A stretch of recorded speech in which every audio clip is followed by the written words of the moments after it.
Welcome everyone to the first episode of Just the Tip from More Life Studios. I'm here with Rachel Briggs from Bodies By Rach, and today we're going to talk more about body acceptance and body dysmorphia. So we already know there's a lot of body image issues, especially in today's world with social media and what people are saying is the norm, or what they're saying you should start to look like, between plastic surgery, between fitness schedules, the way we eat. There's so much that's being poured onto people all over the world, especially the younger youth, which is more dangerous for them.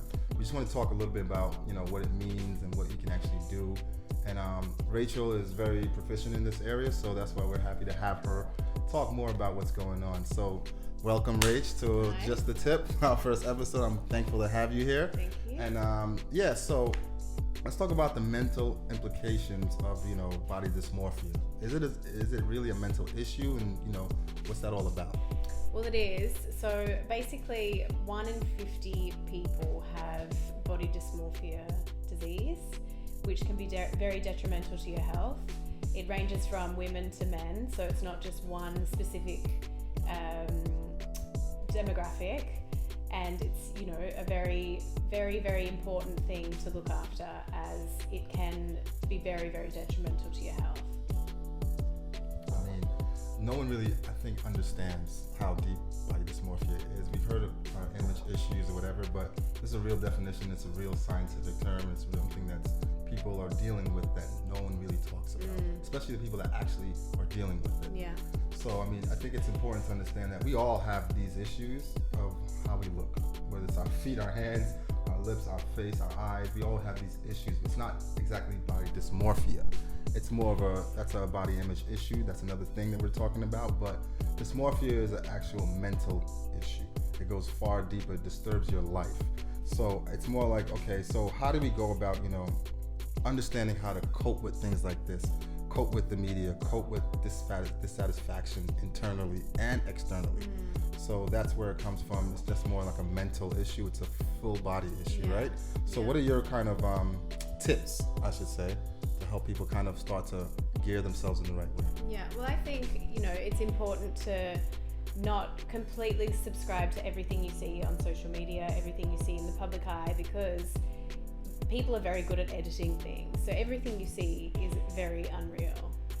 So as long as we don't subscribe too much to that, and we get the help that we really need, professional help, it's very important. So speaking to someone that's proficient in this field, that can give you tips and tools to manage this, like, eating properly, making sure that you're exercising properly, not worrying too much about you looking in the mirror all the time and questioning if this is good or if this is not, because we're our own worst critic. We always are so much critical on ourselves rather than other people.